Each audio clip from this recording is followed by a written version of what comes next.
माँ गायत्री, गुरुदेव गुरु माता के चरणों में वंदन।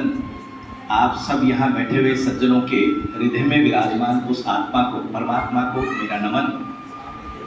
मैं अपनी बात प्रारंभ करूं उससे पहले कहानी के माध्यम से इस बात को आगे बढ़ाऊंगा। एक राजा थे बहुत बड़े, उनका जन्मदिन था। उस जन्मदिन के उपलक्ष्य में उनको लगा कि मैं नगर का भ्रमण करके आता हूँ। नगर का भ्रमण जब करने निकले तो मन में उनके एक विचार आया कि आज जो भी पहला व्यक्ति मिलेगा मैं उसको पूरी तरह खुश और संतुष्ट करूंगा। अब राजा के दिमाग में जब विचार आया तो थोड़ा सा जब वो आगे बढ़े, योग से एक भिखारी सामने से आता हुआ दिख गया उनको। तो उनको लगा इसको तो क्या देना, छोटा सा देने से ही खुश हो जाएगा। तो एक तांबे का सिक्का, पहले तांबे के सिक्कों का बहुत चलन था, उन्होंने तांबे का सिक्का उस भिखारी की तरफ उछाला। उछालते ही और वो सिक्का हाथ में नहीं आके और पास की नाली में गिर गया।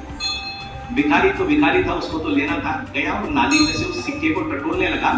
तो राजा को थोड़ा सा दुख हुआ कि यार नाली में से क्या टटोलना। उन्होंने भिखारी को बुलाया, इधर आओ, तुम ये दूसरा सिक्का ले लो। भिखारी ने वो सिक्का लिया, महाराज का अभिवादन किया, जाके फिर नाली में वो सिक्का टटोलने लग गया। अब की बार राजा को बड़ा अजीब सा लगा, यार दे तो दिया ना एक सिक्का, पर लगता है ये कुछ ज्यादा ही गरीब है। राजा ने फिर उसको अपनी तरफ बुलाया, इधर आओ। अब की बार उसको चांदी का सिक्का दे दिया। भिखारी ने जय जयकार, राजा की जय जयकार की, फिर जेब में रखा, फिर वापस से जाकर के तांबे का सिक्का नाली में ढूंढने लगा। राजा को फिर अजीब सा तो लग रहा था, पर उसने एक मन में संकल्प कर रखा था कि आज इसको पूरी तरह संतुष्ट और सुखी करके जाऊंगा। अब की बार राजा ने बुलाकर उसको स्वर्ण का सिक्का दिया और भिखारी तो आनंद से उछलने लग गया। महाराज की जय हो, आपका राज बना रहे, बहुत आशीर्वाद दिया। उसको भी जेब में रखा और फिर वापस से जाकर के नाली में तांबे का सिक्का ढूंढने लग गया। अब की बार राजा को लगा यार ये इतने से मानेगा नहीं, लेकिन मैंने तो जो संकल्प ले लिया ना उसको मुझे पूरा करना है। और अब राजा ने उसको अपने पास बुलाया, बोले आप चाहो तो एक चीज दे सकता हूँ आपको। क्या? बोले मेरा आधा राजपाट आपका, लेकिन अब तो संतुष्ट हो क्या? बोले नहीं, संतुष्ट तो मैं तभी होऊंगा जब वो नाली में गिरा हुआ तांबे का सिक्का मुझे मिल जाएगा। और कमोबेश हम लोगों की स्थिति वही है आज के समय में। ईश्वर वो राजा है और हमारी स्थिति उस भिखारी जैसी है। वो तो सब कुछ देना चाहता है हमको, लेकिन हम इस दुनियादारी में पड़ करके नाली में गिरे हुए इस तांबे को सिक्के को निकालने में अपनी जिंदगी जाया कर देते हैं। ईश्वर ने हमें सौभाग्य दिया। आप सब बहुत सज्जन लोग हैं, बहुत सौभाग्यशाली लोग हैं कि धर्म के और अच्छे कामों में हम लोग अपना समय निकाल पाते हैं। वरना कोरोना जैसी स्थितियों में हमने देखा, मैंने व्यक्तिगत अनुभव किया, बड़े बड़े करोड़पति सेठ और 4 कट्ठे उनको नसीब नहीं हुए अपने घर वालों के, घर जाना भी नसीब नहीं हुआ और हॉस्पिटल से सीधे उनको मोक्ष धाम पे ले जाया गया। मैं गायत्री परिवार से सन 95 से जुड़ा हुआ हूँ। गुरुदेव की प्रत्यक्ष कृपा है और मुझे वो सौभाग्य मिला गुरुदेव के आशीर्वाद से एक ऐसी लकड़ी बनाने का जो विश्व में पहली बार बनी। पराली शब्द आपने नाम सुना? पंजाब और हरियाणा में किसान बहुत जलाते हैं।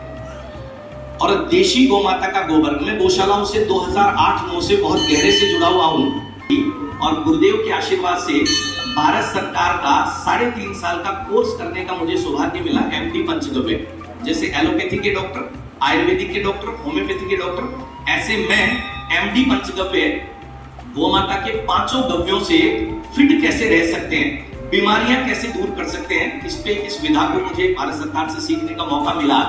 और उन चीजों को अनूठा पाया कि कैसे गौ माता के रूप में ईश्वर ने हमको वो राजपाट दे दिया जिसे भुला करके हम उसी नाली के तांबे वाले सिक्के को निकालने में लगे हुए हैं। उसकी एक छोटी सी वानगी दूंगा। गौ माता का गोमूत्र किसकी संज्ञा दी जाती है साहब? इसको गौमूत्र को किसके तुल्य माना जाता है? गंगा जल के समान। इसीलिए तो गौमूत्र के छींटे लगाए जाते हैं। आज भी आप देखिए, कितने ही बड़े से बड़े संत हो, कितने बड़े संतों, आप कितनी पूजा करते हो, कितना ही मानते हो, लेकिन यदि हमारे घर की रसोई में आकर के और वो एक इच्छा जाहिर कर दे कि मैं यहाँ मलमूत्र विसर्जन करना चाहता हूँ, क्या हम स्वीकार करेंगे उस चीज को? लेकिन गौमाता का गोमूत्र और गोबर से लीपा जाता था। आज तो पक्के घर बन गए हैं, पर मैं पहले जीवन के 8 साल उन्हीं ग्रामीण घरों में रहा जहाँ गौमाता के गोबर से लीपने के बाद चौका शुद्ध माना जाता था। और आज भी जब देव प्रतिष्ठाएं होती है, प्राण प्रतिष्ठा होती है, तो गोमूत्र से भी नहलाया जाता है उसको। ये गौमूत्र का चमत्कार है, गंगा जल के तुल्य है। और गौमूत्र में वो तमाम एलिमेंट है जो मानव जीवन को स्वस्थ रखने के लिए आवश्यक है। साइंटिफिकली प्रूवन हो गया, ये केवल धर्म की बातें नहीं है। और गौ में बसते लक्ष्मी तो आपने कभी न कभी पढ़ा ही होगा। गाय के गोबर में लक्ष्मी का निवास है और उसी विधा को ध्यान में रखते हुए, क्योंकि ये कलयुग है, यहाँ लक्ष्मी की बात को बहुत जल्दी समझता है आदमी, सबसे पहले बच्चा भी समझ जाता है। और गुरुदेव के आशीर्वाद से उसी गोबर को ध्यान में रखते हुए उस गोबर को लिया, पराली को लिया, हवन सामग्री मिलाई और ऐसी लकड़ी बनाने का सौभाग्य मिला जो विश्व में पहली बार बनी। नाम हमने उसको दिया गौमय संविदा। भारत सरकार ने उसको अप्लाई किया, भारत सरकार से वो वहां से वैलिड हुई। MNIT हमारा टेक्निकल पार्टनर बना। MNIT का नाम सुना जयपुर में आपने? वो हमारा टेक्निकल पार्टनर बना और भारत सरकार ने हमें एक ऑफिस प्रोवाइड करवाया MNIT में। पिछले दिनों राजस्थान सरकार में हमने अपनी फाइल लगाई और जयपुर नगर निगम के साथ हमारा MOU साइन हो गया है। विधा हमने वो लकड़ी कहाँ काम ली? वैसे तो वो लकड़ी जहां भी लकड़ी जलती है ना वहां काम आती है, चाहे वो यज्ञ संस्कार हो, चाहे वो विवाह संस्कार हो, चाहे वो हवन संस्कार हो, चाहे अंतिम संस्कार हो। हमने मुख्य मुद्दा जो पकड़ा वो अंतिम संस्कार को पकड़ा, क्योंकि आपको शायद जानकारी हो, एक अंतिम संस्कार में 2 पेड़ जाया होते हैं, 2 पेड़ लग जाते हैं साहब एक अंतिम संस्कार में। और पूरे भारत में 1 करोड़ अंतिम संस्कार होते हैं। इन सारी चीजों पे कोरोना में जब 1.5 महीने बंद था तो गुरुदेव की कृपा से वो सारे विचार आए, एक पुस्तक लिखने का सौभाग्य मुझे प्राप्त हुआ और उस पुस्तक को विश्व की प्रथम पुस्तक बनने का दर्जा हासिल हुआ। ताली बजाने की विधा भी बता देता हूँ। आप यदि नित्य प्रति 300 तालियां बजा लेते हैं ना तो जीवन में कभी बीपी की शिकायत नहीं होगी। जिनको बीपी की शिकायत है वो आज से ही घर पे बिल्कुल ध्यान रखना, ये चिंता मत करना कोई क्या सोचेगा, क्योंकि उससे बीपी आपका दूर होगा, किसी और का नहीं होगा। तो इसलिए जीवन में आज तक आप तालियां किसी और के लिए बजाते आए होंगे, आज से जब भी ताली बजाएं तो आप सोचिएगा ये ताली किसके लिए बज रही है? आपके लिए। 300 से 400 तालियां यदि नित्य प्रति बजा ली, 3 महीने बाद मुझसे बात कीजिएगा, आपके बीपी में नहीं डाउन हो जाए तो मेरी गारंटी है। ये प्रैक्टिकली खूब लोगों को अप्लाई करवाया, प्रैक्टिकली हुआ है। अब ऐसी स्थिति के लिए सरकार ने जब इसको मान्यता दे दी, भारत सरकार ने मान्यता दे दी और उस पुस्तक को जो लिखा वो विश्व की प्रथम पुस्तक भी क्यों बनी ये भी मैं आपसे निवेदन कर दूं। वो पुस्तक देशी गोमाता के गोबर से बने हुए कागज पे दुनिया में पहली बार छपी, क्योंकि किताब कागज बनने में भी पेड़ लगते हैं। जब हमने कहा वृक्षारोपण आज तक बहुत हो गया, लेकिन पहले स्थिति क्या थी? पेड़ बहुत थे, लोग कम थे। अंतिम संस्कार हो, अग्निदाह हो, ये तो लिखा है, लेकिन लकड़ी से हो ये किसी शास्त्र में नहीं लिखा। मैंने खूब पढ़ा है लिटरेचर, केवल लकड़ी से हो नहीं लिखा। अग्निदाह इसलिए क्योंकि पंच तत्व हमारा है और पंच तत्वों में विलीन हो, लेकिन ये अग्निदाह हमारे संस्कार में है। पर पहले लकड़ियां बहुत थी, लोग कम थे तो चल जाता था। आज की स्थिति ये हो गई, सेकेंड पेंडेमिक जब आया, आपने पढ़ा होगा सुना होगा, 2000 डेड बॉडीज को गंगा में बहा दिया था क्योंकि लकड़ियां नहीं मिली। भास्कर में खूब बड़ी खबरें आई थी और हमारे यहाँ भी आदर्श नगर और चांदपुर पे कतारें लगी और लोगों को टोकन दिए गए थे, आपका नंबर आए तब अंतिम संस्कार किया जाए। और उन दिनों ये सब चीजें देख करके मन में पीड़ा उठी। आज तो जैसे तैसे लकड़ी मिल गई, अंतिम संस्कार हो गया, कल को लकड़ी नहीं मिलेगी तो क्या हम अपने 16वें संस्कार को, जो 16 में से अंतिम संस्कार है, क्या हम उसको करना ही बंद कर देंगे? और वहीं से उस लकड़ी का निर्माण हुआ। और मुझे आपको बताते हुए प्रसन्नता है, 250 से 300 अंतिम संस्कार जयपुर में सक्सेसफुली हम करवा चुके हैं। सरकार ने उसकी वैलिडिटी करार देते हुए और नगर निगम से हमारा MOU साइन हुआ। 11 मोक्षधाम नगर निगम ने हमें सरेंडर कर दिए। सरकार ने जमीन दे दी है, वहां कमरे बनने प्रारंभ हो गए हैं और एक जोरदार चीज हो रही है, उसमें एक बोर्ड लगाने जा रहे हैं। कीमत तो हमारी लकड़ी की ये है, आप सक्षम हैं तो दे जाएं, नहीं सक्षम है तो हमारी ओर से भेंट, लेकिन पेड़ों की लकड़ियां जलाना बंद कर दें। ऐसा हमने लक्ष्य लिया कि पूरे भारत में यदि 1% लोगों की भी चेतना जागृत कर दी हमने तो हम सफल हो जाएंगे। विडंबना यह है कि 1% आबादी भी बहुत बड़ी है, क्योंकि 150 करोड़ की जनसंख्या होने जा रही है हमारी, और 1% की बात करते हैं तो 1.5 करोड़ होता है। जयपुर की बात करते हैं तो 50 लाख की आबादी है। हमने पहले कहा घर में तो सक्सेसफुली कर लें, पर यहाँ भी 50,000 लोगों तक अप्रोच बनाना आसान नहीं था। और आज मैं आपसे मिलके जाऊंगा, कल आप भी भूल जाएंगे, मैं भी भूल जाऊंगा। तो हमने इसका, चूंकि टेक्नोलॉजी का जमाना है, मोबाइल का जमाना है, हमने इसका एक ऐप बनाया और एक संकल्प पत्र अभियान प्रारंभ किया। जैसे हम गायत्री यज्ञ भी करते हैं तो संकल्प जरूर लेते हैं, और संकल्प लेते हैं तो प्रतिबद्ध हो जाते हैं उस कार्य को करने के। और संकल्प पत्र अभियान प्रारंभ किया, निःशुल्क है वो संकल्प पत्र, ऑनलाइन। आप सबको भी आने वाले दिनों में हमारी टीमें आपको कांटेक्ट करेगी, संकल्प पत्र भरवाएगी जिस ऑक्सीजन के पीछे कोरोना काल में मारे मारे फिरे, लाखों रुपए जेब में लेकर के घूमे, लेकिन 2 मिनट भी ऑक्सीजन नहीं मिले तो आदमी चला गया यहाँ से। और क्या स्थिति देखी आपने, मारा मारा कुछ नहीं दिखता था। जिन लोगों की स्थिति, सौभाग्यशाली हम रहे होंगे, शायद हम लोगों को आवश्यकता नहीं पड़ी, लेकिन जिन लोगों को नीड पड़ी थी ना, उनको उस समय समझ में आ गया था ऑक्सीजन की क्या वैल्यू है। और आपको मुझे बताते हुए प्रसन्नता है, पूरी दुनिया में केवल गौमाता एक ऐसा सौभाग्य हमारे लिए है जो अपनी श्वासोच्छ्वास में ऑक्सीजन लेती और छोड़ती है। वो लेते तो सभी ऑक्सीजन है, लेकिन गौमाता की सांस में से भी जो निकलती है ना, वो ऑक्सीजन है।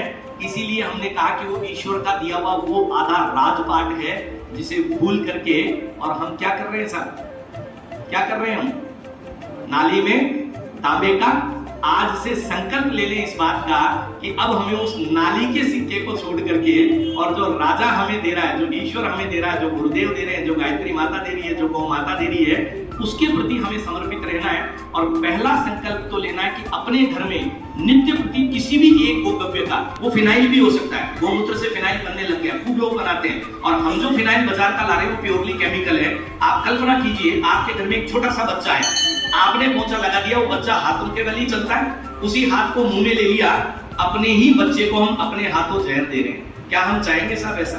पर अज्ञानता है या थोड़ी सी लापरवाही कहें, चेतना हमारी जागृत नहीं है। मेरा इतना सा ही प्रयास है कि 100 में से एक व्यक्ति की चेतना भी जागृत हो गई, 99 का काम को अपने आप कर लेंगे।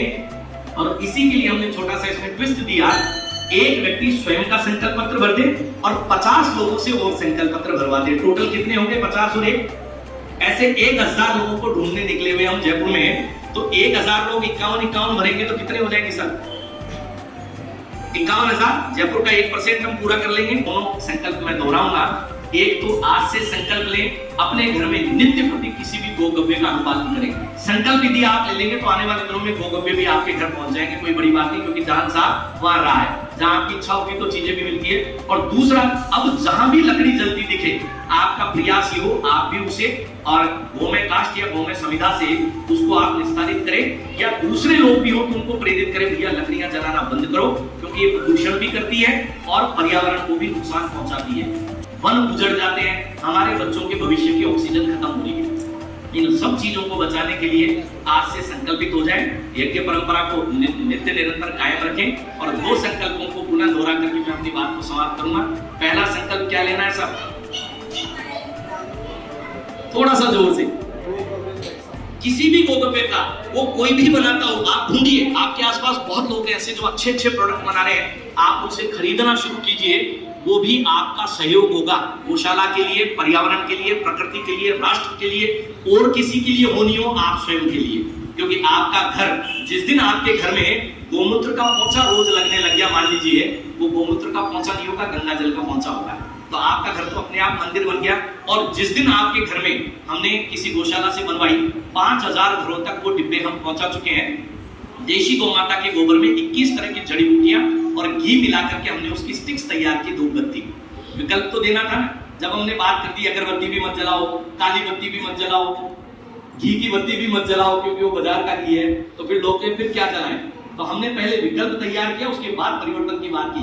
लकड़ी का भी पहले विकल्प करके उसको सक्सेसफुली हमने इंप्लीमेंट किया, फिर उसके विकल्प की बात की कि अब आपके पास में हमने विकल्प दे दिया। हम केवल बातें करने में बिलीव नहीं करते, हमने पहले उसका प्रैक्टिकल इंप्लीमेंटेशन कर लिया।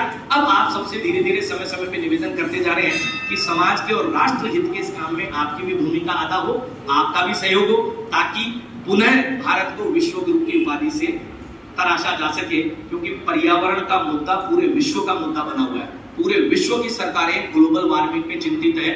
और यही एक कारण रहा कि आपने पिछले दिनों मार्च अप्रैल में मई जून से ज्यादा भयंकर गर्मी बर्दाश्त की है। लोग हालांकि कहते हैं कि बाहर गर्मी ज्यादा इसलिए हम घर में एसी लगा लेते हैं, मेरा उल्टा मानना है घरों में ज्यादा एसी लग गए इसलिए बाहर ज्यादा गर्मी हो गई। तो पर्यावरण को बचाने के लिए जितने छोटे छोटे प्रयास हो सके वो आप करें। और इसी तरह गुरुदेव और गौमाता का आशीर्वाद आप सब पे बना रहे। आप सब ने मुझे इतने धैर्य से सुना, उसके लिए आपका बहुत बहुत साधुवाद। और आपका गौशाला का, भगवती ट्रस्ट का, आप सबका बहुत बहुत आभार कि मुझे इतना सौभाग्य आपने यहाँ बोलने का दिया। जय गौ।